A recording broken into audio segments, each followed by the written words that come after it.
2024 का T20I world cup final जीतने के बाद जब रोहित शर्मा ने अपने T20I करियर के पीक पर रिटायरमेंट अनाउंस करी तो पूरी दुनिया से तारीफें मिली। ये किसी भी क्रिकेटर के लिए एक परफेक्ट एंडिंग थी, एक आखिरी ट्रॉफी और एक ग्रेसफुल गुड बाय। शायद तभी उन्होंने सोचा होगा कि 2025 के WTC फाइनल के बाद टेस्ट फॉर्मेट से भी ऐसे ही रिटायरमेंट लूंगा, ट्रॉफी हाथ में होगी और एक चैंपियन लीडर के तौर पर याद किया जाऊंगा। लेकिन क्रिकेट का मैदान हमेशा हमारे प्लान से नहीं चलता और अब स्टोरी बिल्कुल अलग है। जनवरी 2025 और अब रोहित शर्मा को टेस्ट टीम से ड्रॉप कर दिया गया है। अब टीम को WTC फाइनल जाना तो दूर की बात है, उनकी टीम में जगह पर भी सवाल उठ रहे हैं। उनकी कैप्टनसी को विराट कोहली की कैप्टनसी एरा से कंपेयर करके कमजोर बताया जा रहा है। डिफेंसिव माइंडसेट से लेकर क्लूलेस डिसीजंस तक इस तरह के टैग्स जोड़े जा रहे हैं रोहित शर्मा की कैप्टनसी के साथ। न्यूजीलैंड से सीरीज हारना और अब BGT में इतनी डिसअपॉइंटिंग परफॉर्मेंस के बाद लोग कह रहे हैं कि रोहित शर्मा के कंधों पर कैप्टनसी छोड़ना एक गलत डिसीजन होगा और अब चैंपियंस ट्रॉफी के लिए इंडियन टीम की कैप्टनसी के लिए टीम को किसी और प्लेयर की तरफ देखना चाहिए। अब मेरे मन में भी इतने सारे सवाल सुनने के बाद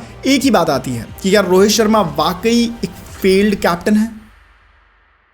रोहित शर्मा की कैप्टनसी की स्टोरी शुरू होती है दिसंबर 2017 से, जब विराट कोहली अपनी वेडिंग की वजह से श्रीलंका के साथ ODI और T20I सीरीज को मिस करने वाले थे और ऐसे में टीम के इंटरिम कैप्टन बने रोहित शर्मा। अब इस वक्त पर रोहित शर्मा एक कैप्टन के तौर पर टोटली इनएक्सपीरियंस नहीं थे। इनफैक्ट IPL में मुंबई इंडियंस को 3 टाइटल जिताकर उन्हें कैप्टनसी का एक फेयर एक्सपीरियंस था। लेकिन ये हम सब जानते हैं कि एक IPL टीम की कैप्टनसी करना और एक नेशनल साइड की कैप्टनसी करना बिल्कुल एक अलग बॉल गेम है और इसीलिए ये एक्सपेक्ट किया जा रहा था कि श्रीलंका के साथ ये सीरीज रोहित शर्मा के लिए एक बड़ा चैलेंज बन सकती है। लेकिन यहाँ पर रोहित शर्मा की तारीफ करनी तो बनती है। उन्होंने टीम को आगे से लीड किया, बड़े रन्स बनाए और वो इंटेंट दिखाई जिससे टीम को लीड करना उनके लिए आसान हो गया। उन्होंने एक कैप्टन के तौर पर अपने दूसरे ODI गेम में ही एक बड़ा स्कोर बना दिया। अब गेस करना चाहोगे कितना? 208 रन्स, वो भी नॉट आउट। एग्जैक्टली उन्होंने कैप्टनसी संभालने के बाद दूसरे ही ODI मैच में एक डबल सेंचुरी ठोक दी थी।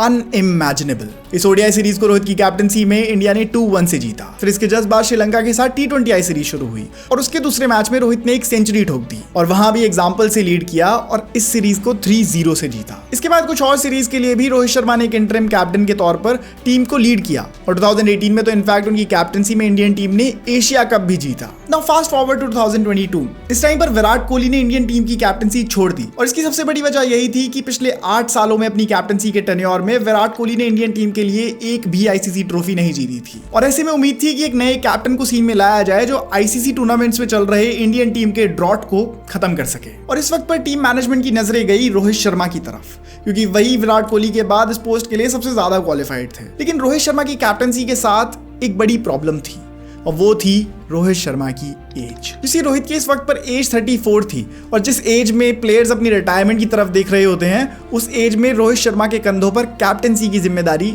रखी जा रही थी। रोहित ने 2022 से ही तीनों फॉर्मेट्स के लिए कैप्टनसी संभाल ली और रोहित के कैप्टन बनते ही इंडियन टीम एक अलग फॉर्म में दिखी जहां सभी प्लेयर्स के बीच एक क्लैरिटी थी और यंगस्टर्स का भी अपने सीनियर प्लेयर्स के साथ अच्छा कम्युनिकेशन था। रोहित की कैप्टनसी का सबसे बड़ा प्लस पॉइंट भी बहुत जल्दी ही दिखने लगा जहां टीम की केमिस्ट्री आपस में बहुत अच्छी हो गई।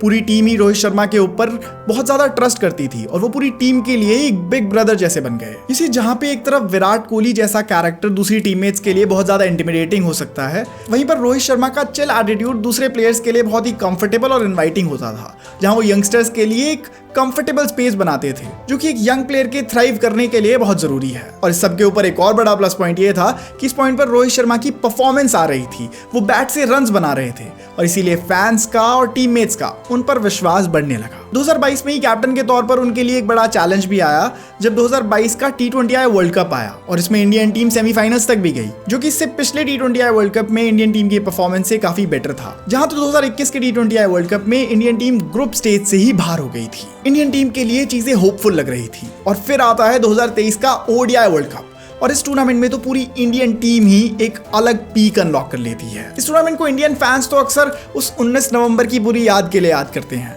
लेकिन अगर हम ढंग से देखें तो ये टूर्नामेंट इंडियन टीम के लिए एक बहुत तगड़ा टूर्नामेंट साबित हुआ था। इस टूर्नामेंट में रोहित की कैप्टनसी में इंडियन टीम 10 मैचेस की एक विनिंग स्ट्रीक पर थी और इन 10 के 10 मैचेस में रोहित शर्मा बहुत ही सेल्फलेस अंदाज से खेलते हुए दिखाई दे रहे थे।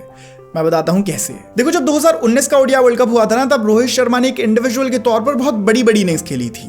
9 ODI मैचेस में उन्होंने 5 सेंचुरीज लगाई थी और नया ने कितने ही रिकॉर्ड्स तोड़ दिए थे। लेकिन जब तब भी इंडियन टीम 2019 का वर्ल्ड कप नहीं जीत पाई तो रोहित शर्मा को पर्सनली एक बड़ा सेटबैक लगा और इसी से सीख कर उन्होंने 2023 के ODI वर्ल्ड कप के लिए एक अलग स्ट्रैटेजी बनाई और ये स्ट्रैटेजी थी कि वो इंडियन टीम को हर मैच में एक एक्सप्लोसिव स्टार्ट देंगे। 2023 के वर्ल्ड कप में रोहित शर्मा हर मैच में आते ही अपने बैट का मुंह खोल रहे थे। दूसरे ही मैच में सेंचुरी और 8 40+ स्कोर्स जो कि उन्होंने बहुत तेज स्ट्राइक रेट से बनाए थे। और ऐसी एक्सप्लोसिव स्टार्ट मिलने के बाद विराट कोहली टीम के स्कोर को और आगे ले जाते थे और विराट कोहली भी इस टूर्नामेंट में एक अलग ही फॉर्म में थे। लेकिन फिर जब हम 19 नवंबर को फाइनल हारे तो वो एक पर्सनल लॉस जैसा फील हुआ और आज भी हम लोग इंडियन क्रिकेट फैंस के तौर पर उससे मूव ऑन नहीं कर पाए हैं। और हमारी जो उस वर्ल्ड कप के साथ अटैचमेंट है उसका एक बड़ा रीजन यही है कि रोहित शर्मा ने बहुत ही सेल्फलेसली कैप्टनसी करी थी। और हमारी जो इस ओडीआई वर्ल्ड कप के साथ इतनी अटैचमेंट है इसका एक बड़ा रीजन रोहित शर्मा की वो सेल्फलेस कैप्टनसी ही थी। हम आईसीसी फैंस अंदर ही अंदर जानते हैं कि हाँ, हम वो फाइनल नहीं जीत पाए थे, लेकिन उस पूरे टूर्नामेंट में इंडियन टीम ने वाकई अपना बेस्ट दिया था। पूरी इंडियन टीम एक यूनिट की तरह खेली थी। बैटिंग से लेकर बॉलिंग तक हर पॉइंट चेक हो रहा था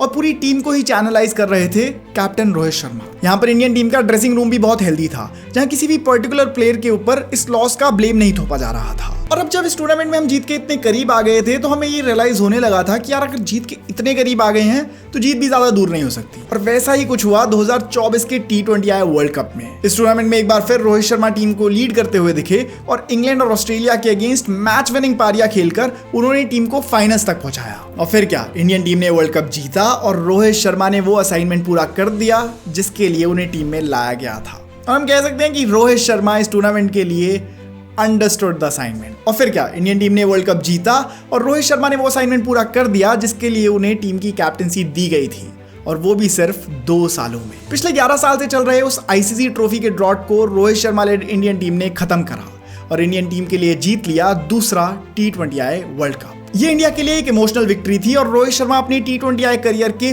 पीक पर थे, सबसे बड़े माइलस्टोन पर थे। और यहीं पर रोहित शर्मा ने लिया एक ब्रेव डिसीजन। उन्होंने T20I फॉर्मेट से रिटायरमेंट ली और यंगस्टर्स के लिए रास्ता बनाया। ये उनका T20I फॉर्मेट से एक परफेक्ट गुड बाय था और उन्होंने इससे अपनी सेल्फलेस लेगेसी को और पक्का कर लिया। आओ अब थोड़ी मजे वाली बातें करते हैं।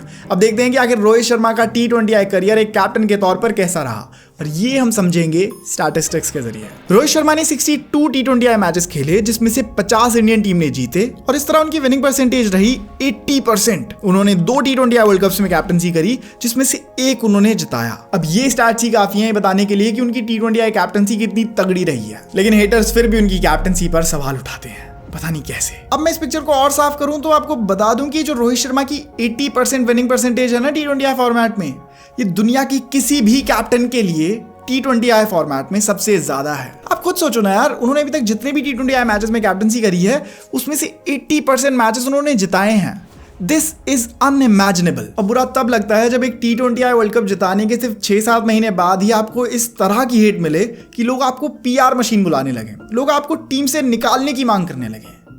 बुरा तो लगता ही यार। 2024 के पहले 6 महीने में जहां रोहित शर्मा अपने करियर के बिल्कुल पीक पर थे, एक वर्ल्ड कप जीत चुके थे और सब कुछ सही चल रहा था, वहीं 2024 के अगले 6 महीने में उनके लिए सब कुछ बदल गया, एक बुरे सपने की तरह। द फैक्ट कि कोई क्रिकेटर इतनी जल्दी अपना डिक्लाइन फेस कर सकता है, ये अपने आप में ही एक शॉकिंग बात है। और यही 6 महीने वो रीजन है जिसकी वजह से हम ये वीडियो बना रहे हैं कि अब रोहित शर्मा की कैप्टनसी की लेगेसी पर सवाल उठने लगे। इसी टाइम पर गौतम गंभीर भी एक कोच के तौर पर टीम इंडिया को ज्वाइन करते हैं और यहां से टीम इंडिया के लिए हार की लड़ी शुरू हो जाती है। पहले इंडिया श्रीलंका से ओडीआई सीरीज हारती है जिसके 2 मैचेस में रोहित ने 2 हाफ सेंचुरीज भी लगाई थी और टीम के लीडिंग रन स्कोरर भी थे, लेकिन बाकी पूरी टीम श्रीलंका के रात के सामने टूट गई। इसके बाद जब न्यूजीलैंड इंडिया के टेस्ट टूर पर आई तो न्यूजीलैंड ने इंडिया को 12 साल में पहली होम सीरीज लॉस थमा दी और वो भी 3-0 व्हाइट वॉश से। और उसके बाद अब ये BGT जिसमें इंडियन टीम की परफॉर्मेंस तो डिसअपॉइंटिंग रही है, लेकिन सबसे ज्यादा डिसअपॉइंटिंग रही है रोहित शर्मा की बैटिंग परफॉर्मेंस,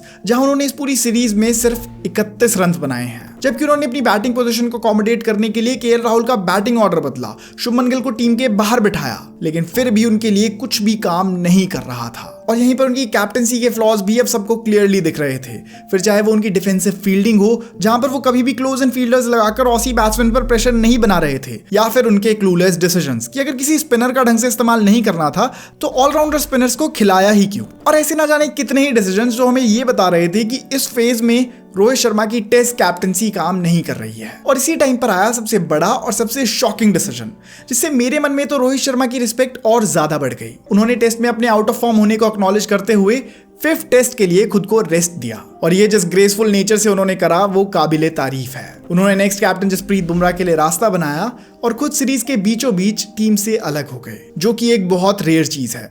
ये 5th टेस्ट इंडिया के लिए जीतना जरूरी था और इसीलिए उन्होंने डिसीजन लिया और इसी सेल्फलेस और सैक्रिफिशियल अंदाज के लिए उनकी ये पूरी लेगेसी जानी जाती है। अब एक बार रोहित शर्मा का विराट कोहली की टेस्ट कैप्टनसी एरा से भी कंपैरिजन कर लेते हैं, क्योंकि जनरली लोग उसी बारे में बात कर रहे हैं। देखो, अगर मैं स्ट्रिक्टली स्टैट्स की बात करूं तो विराट कोहली का कैप्टनसी एरा रोहित शर्मा की कैप्टनसी एरा से काफी बेटर था, जहां कोहली की कैप्टनसी में टीम की विनिंग परसेंटेज रही है 58% और वहीं रोहित के लिए विनिंग परसेंटेज रही है 50%, जो कि इतनी बुरी भी नहीं है। लेकिन प्रॉब्लम तब आती है जब अपनी ही कैप्टनसी में उनकी टेस्ट फॉर्मेट में फॉर्म डिप कर गई, क्योंकि जब वो कैप्टन नहीं थे तब उनका टेस्ट में एवरेज था 46 और कैप्टन बनने के बाद 31। वहीं कोहली का अपनी कैप्टनसी के दौरान एवरेज था 54 और कोहली अपनी कैप्टनसी के फेज में स्पेशली बहुत ज़्यादा रन्स भी बनाते थे, जहां उन्होंने अपने कैप्टनसी फेज में 20 सेंचुरीज भी लगाई थी, जबकि रोहित ने अब तक सिर्फ अपने कैप्टनसी टेन्योर में 4 सेंचुरीज लगाई हैं। यहां तक तो ऑनेस्टली सब ठीक था, लेकिन इसी बीच जब ये न्यूज़ आने लगी कि या चैंपियंस ट्रॉफी के लिए रोहित शर्मा को टीम का कैप्टन रहना चाहिए या नहीं, तो मेरे हिसाब से चीज़ें थोड़ी बढ़ने लगी। और इसीलिए मैं ये वीडियो भी बना रहा हूँ ताकि मैं आपको समझा सकूं कि रोहित शर्मा टेस्ट फॉर्मेट में ना सही, लेकिन ओडीआई और T20I फॉर्मेट में दुनिया के one of the best captains रहे हैं। अभी हमारे पास एक रीसेंसी बायस है, जहां हम उनकी पिछले 6 महीने की टेस्ट परफॉर्मेंसेस के बेसिस पर उनके पूरे परफॉर्मेंस को जज कर रहे हैं। लेकिन हमें ये भूलना नहीं चाहिए कि रोहित शर्मा एक व्हाइट बॉल क्रिकेट के लेजेंड हैं और ये इन स्टैट से और ज्यादा क्लियर हो जाता है। ओडीआई फॉर्मेट में रोहित शर्मा की दूसरी किसी भी इंडियन कैप्टन से ज्यादा विनिंग परसेंटेज रही है, जहां उनकी कैप्टनसी में इंडियन टीम 48 मैचेस खेली है, जिसमें से इंडिया ने 34 मैचेस जीते हैं और यहीं पर उनकी विनिंग परसेंटेज बन जाती है 70%, जो कि कोहली की 68% और धोनी की 55% से बेटर है। और रोहित की एक बैटर के तौर पर परफॉर्मेंस भी अपनी कैप्टनसी में बढ़ी ही है, जहां उनका बैटिंग एवरेज 47 से बढ़कर 55 हो गया है। तो अगर इस वीडियो से ये बात तो क्लियर हो जाती है कि श्योर वो टेस्ट फॉर्मेट में बेस्ट कैप्टन नहीं रहे हैं, लेकिन ओडीआई और T20I क्रिकेट में उनके जैसा कैप्टन इंडियन टीम ने बहुत लंबे टाइम में नहीं देखा है। और अभी आने वाली चैंपियंस ट्रॉफी के लिए वो एक क्लियर बेस्ट पिक है to be the captain of the Indian team. और अगर हमें ये चैंपियंस ट्रॉफी जीतनी है तो हमें एक बार फिर रोहित शर्मा की कैप्टनसी पर भरोसा दिखाना होगा, क्योंकि मेरे ओपिनियन में इस टूर्नामेंट के लिए उनसे ज्यादा बेटर कैप्टन कोई नहीं हो सकता। बाकी आपका इस पे क्या ओपिनियन है? आपका रोहित शर्मा की कैप्टनसी पे क्या ओपिनियन है कि क्या वाकई is he a failed captain, कि क्या उनको चैंपियंस ट्रॉफी में कैप्टनसी करनी चाहिए? उनकी अभी जो फॉर्म में डिप चल रही है उसके बारे में आप क्या कहना चाहोगे? ये सारी चीजें आप मुझे कमेंट्स में बता दो। और अगर आप ऐसी वीडियो पहली बार देख रहे हो और ऐसी और वीडियोस देखना चाहते हो तो यार वीडियो को लाइक, चैनल को सब्सक्राइब, ये तो ऑब्वियस ही बात है, कर दो कर दो कर दो। मैं मिलूंगा आपको अगली वीडियो में, तब तक सायोनारा, बाय बाय।